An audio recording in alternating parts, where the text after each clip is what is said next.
Oi, Mustadia. My name is Gigi, by the way. I play guitars for the band Dark Divinity, based in New Zealand, and I'd like to thank you for tuning in and watching this video.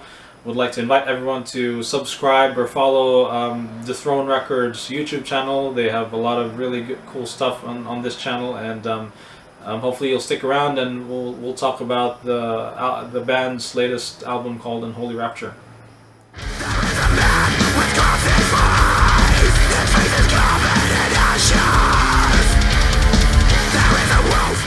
So yeah, I'm pretty good.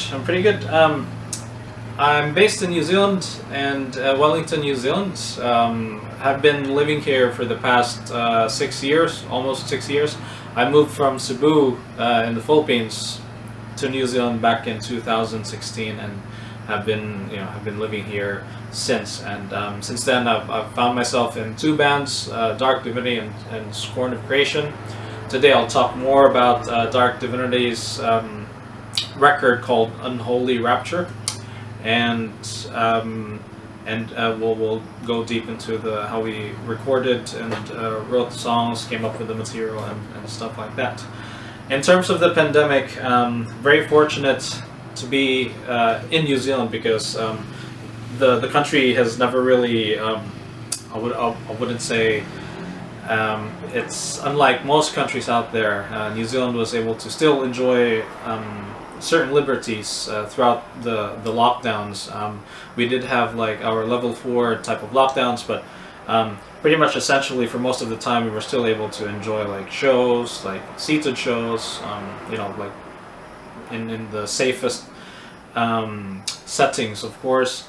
And right now the country is pretty much back to normal. The borders are open, so everyone can pretty much have a visit now, visit the country now, and for us as well, we'll be able to travel again. We've been looking forward to that. Everyone in this country have been.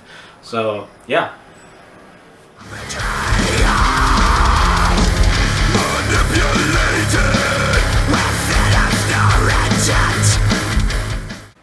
Music that I've been listening to lately. I listen to a lot of different genres of music, but from a metal standpoint, I've been listening to pretty much catching up on New Zealand bands, really. I've been listening to a lot of Ulcerate, been checking out the most recent albums that have been released, like Organectomy's released a new album recently, which is pretty cool, and there's an EP by Glassblower as well. Since yesterday, I've been listening to Exordium Morse's latest release, which has been pretty good. The other music that has been on my playlist really is Black Tongue's Nadir. Is something I've been listening to for quite a bit now, and been drawing inspiration from that type of style for future songs and stuff like that. Just gonna move regarding the pandemic. I developed some hobbies, mainly in the kitchen, like a lot of people out there, and I sort of learned how to play the piano, so translated some of the guitar, my understanding of music through guitar into piano, so was able to do that. And yeah, mainly just messing around in the kitchen during the lockdowns, like everyone else out there. This video is sponsored by BELLE MORII. Check out these amazing lip stains. They come in 3 stunning shades for powder mattes: Punk Brown, Scarlet Flame and Mulberry Pink. 2 shades for gel tints: Red Wine and Whiskey Brown. Get your hands on these fabulous lip tints and elevate your makeup game. Use this code, BM924 THRONE LIPS, to avail special discount. Messages on our Facebook page and order today. Limited stock available, so don't miss out.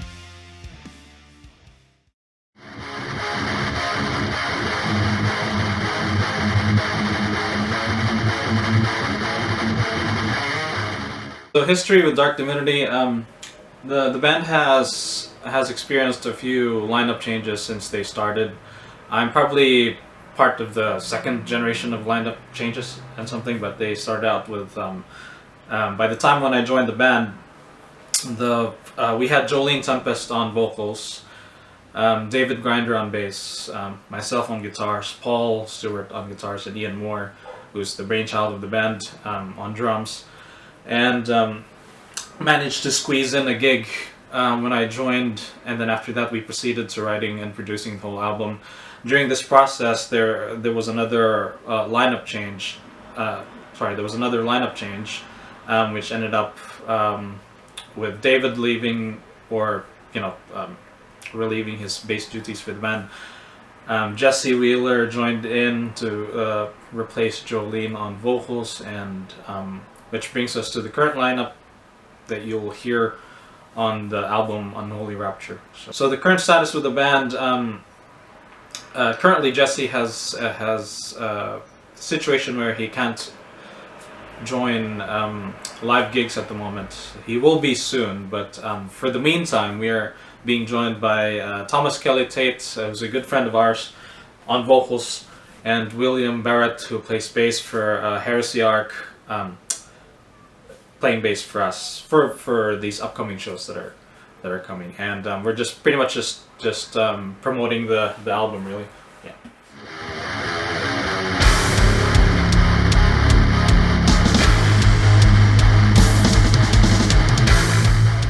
So during the pandemic, we pretty much developed a rehearsal style which is pretty remote from each other.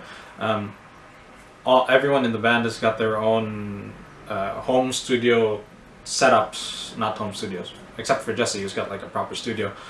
And we would be tossing ideas around to each other. We would record parts,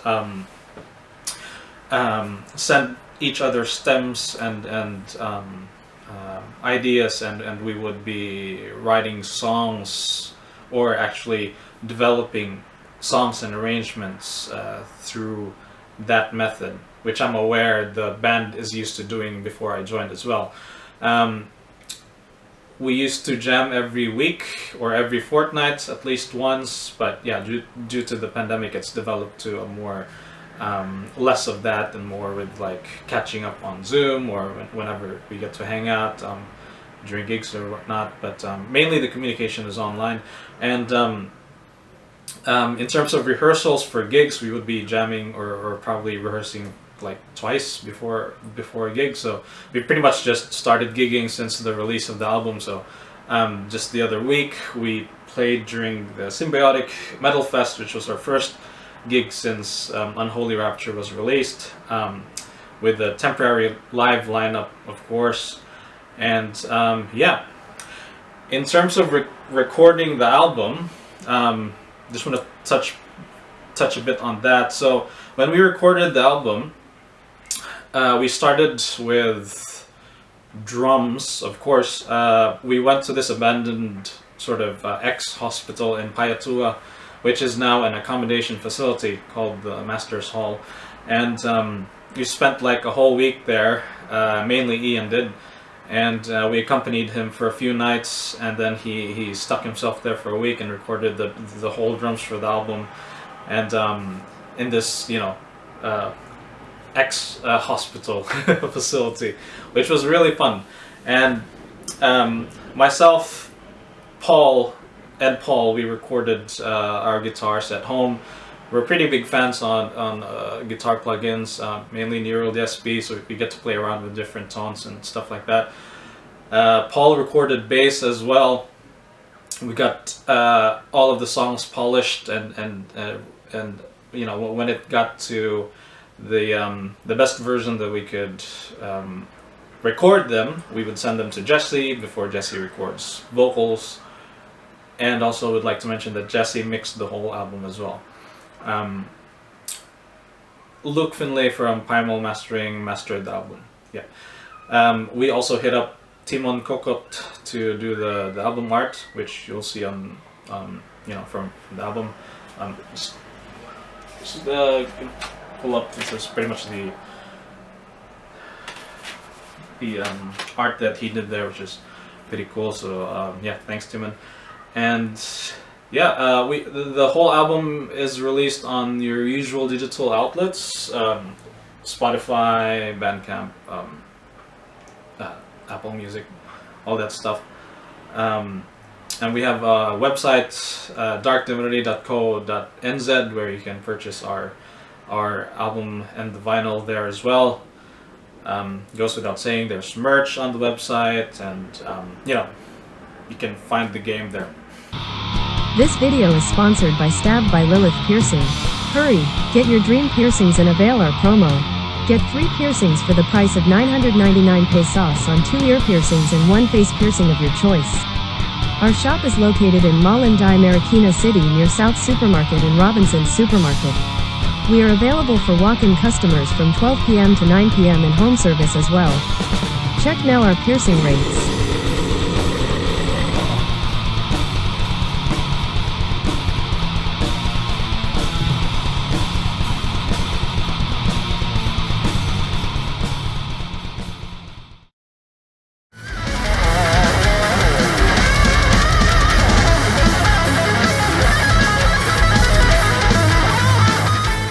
So the band songwriting process.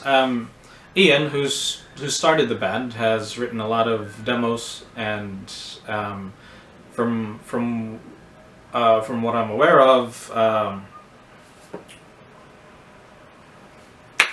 songwriting process. It's pretty collaborative, and at the same time, you know, Ian has pretty much brainchilded this band, so he's written a bunch of demos as well.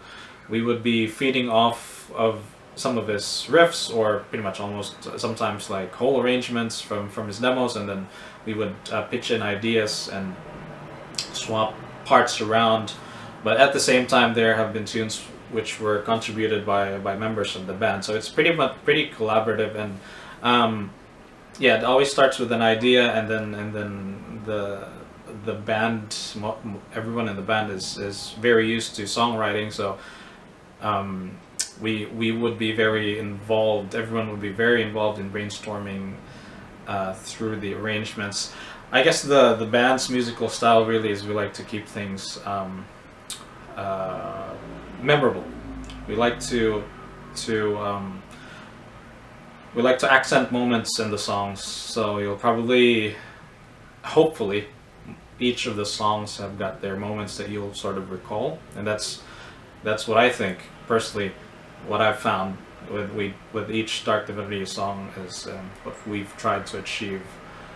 By the time I joined the band, a lot of the songs were already close to its final form, so I was able to take part in the brainstorming process of rearranging tunes and whatnot, and was able to do one of the things that I like to do in songs is put in as much guitar solos if I need to, and whatnot, so that was fun.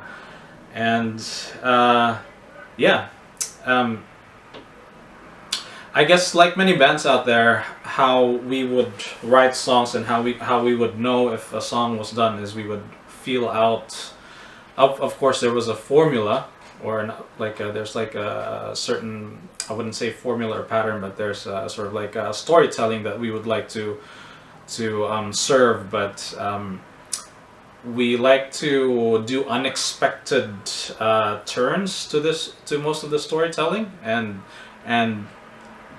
once we have served that sort of main flow that we like to pursue in most of the songs, that's pretty much the time when we can tell that a song is done, because we also want to avoid overwriting parts or overpiling parts in one song, or overusing like as many riffs as we can, which I'm not saying is a bad thing, but it's something that we like to do as I don't know, songwriters and you know, arrangement and stuff like that.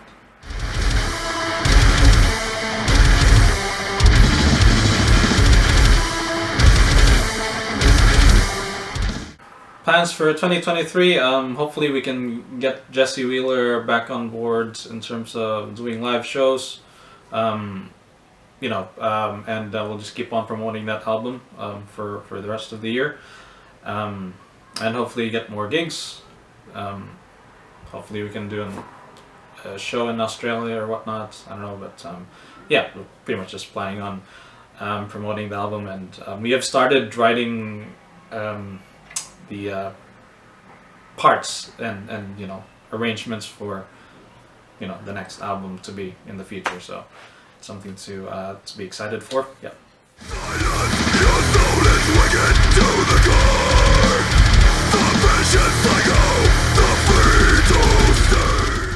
The Beast Awakens. It's a game that you can find on our website, which is the darkdivinity.co.nz. It's a game that was programmed by Ian himself. He came up with the idea. It's pretty much used for the campaign to promote the album, of course. It's an RPG type of game where you get to like tackle different stages and, you know, encounter different bosses for each stage, and you get to join, or you get to be accompanied by members of the band throughout the game as well. There's a few characters in the game that are friendly faces from the Wellington or New Zealand metal scene, and fun fact as well, both myself and Paul wrote all of the songs and background music for this game, so it's definitely something that we're proud of. Hopefully you'll play that game, by the way.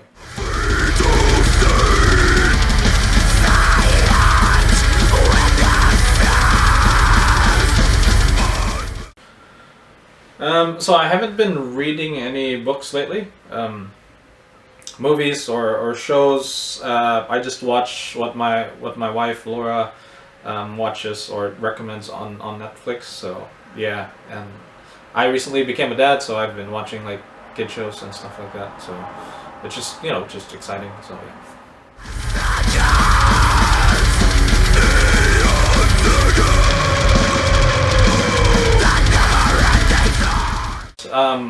I would like to thank you for sticking around watching this interview on behalf of Paul, Jesse, Ian, and myself. Thank you. Please leave a subscribe or like or whatever buttons you have down here for the Throne Records YouTube channel to develop. You know, they're doing something good for the metal scene, and you should support it. I'd like to mention that again that we have released an album called Unholy Repture. You can visit our website darkdivinity.co.nz if you want to grab physical copies. We have CDs, bundles, we've got vinyls over there as well. You can check out our socials, Dark Divinity, pretty much on Facebook, Instagram. And yeah, we like to post stuff over there, so hopefully we'll see you in our lurking in our social media spaces. And yeah, what else? I don't know. Listen to music. Do what you love, you know, and keep doing what you do. Right? Sweet.